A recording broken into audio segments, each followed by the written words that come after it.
What's up, guys? I'm super excited because we are going to the dealership right now to pick up the new Redeye. We've been waiting on this car for almost 2 months now.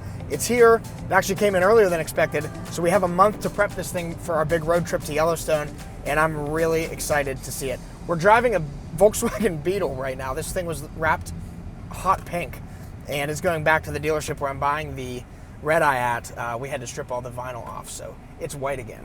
I see it sitting out front. It is beautiful. And they took the stupid pink thing off, which is good. Next to our friend Ed's Super Stock over here.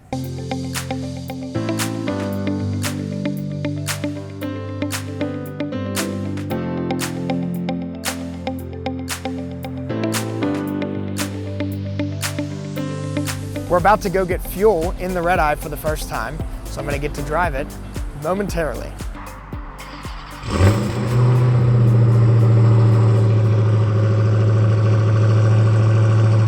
So this is from Laurel Valley Motors in Latrobe. Joey's in the back seat. He always takes really, really good care of me. And the thing that I love about Laurel Valley is they actually listen to me when I tell them, just don't touch it.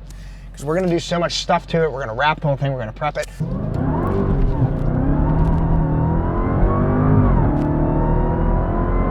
It's wonderful. It's so nice to have a Hellcat again. All right, so we got the Redeye back to the shop, and we're gonna walk over it with you and show you basically everything that we got. Number one, and I mentioned it when we got in the car, they didn't touch the car from the dealership, which makes me happy, but that's why it looks a little bit dirty. There's some compound even from the factory and stuff still on it. That's okay, that's just the way that we like it. That way we are the only ones touching it. Around the outside of the car, of course, it's the Widebody, it's the Redeye, so 797 horsepower, just a little bit more than the 707 of the last Hellcat that I had. As far as how it feels, they actually feel very similar at this point, but apparently some of like the race features and stuff open up after 500 miles, so the line lock and the launch control. There's part of me that thinks that maybe they're holding the power back a little bit until 500, or maybe I've just grown really accustomed to fast cars, I'm not sure. On the back of the car, I ended up getting the black badges that say Dodge across the light and Charger on the back. It was part of a package. Those are going to come off anyhow. We have lots of stuff planned for this. One of those is debadging the trunk when we wrap it with XPEL 10 mil. We've got the 20-inch black wheels, the satin black wheels. Cinnamon stick color on the exterior. It's a metallic red-orange. I fell in love with this color with the Challenger from our friend Daryl. It was here. And after it's polished and coated, this color just looks so, so good. So I was questioning my decision on that.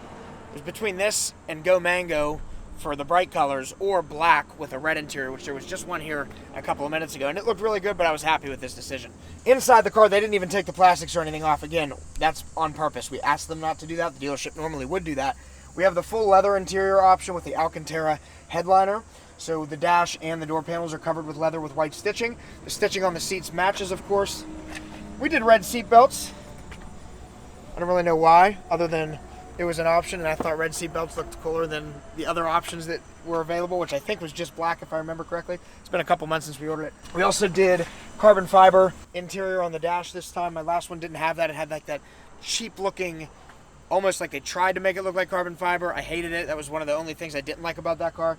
So this fixes that problem. Of course, we've got the touchscreen infotainment center is exactly the same as it was in the 16, except with modified software. So everything's a little bit updated on the interface, and it's a lot more responsive. My last Hellcat, especially when you get into the SRT pages mode, everything was very, very slow to react. I noticed right away on this one that's not the case. So shifter is identical. The steering wheel is pretty much identical. The gauge cluster, I think, is exactly the same as the 16 as well. Same with the pedals. So I feel very at home in the car because I drove the purple one so much, and I loved that car so much. So I was happy to get back in the driver's seat of this one. We did get the Laguna leather interior, so that's going to get ceramic coated as well as everything else on the inside and the outside of the car. We're going to pull the wheels off and do a wheels off package, coat the inside of the wheel wells because there's going to be lots of rubber getting stuck to those wheel wells, I'm sure. We are excited to get this thing in the bay, get it cleaned up, and get started to work on it, because I'm not going to drive it until we have paint protection film on it. That's the cardinal rule of buying a new car. So here we go.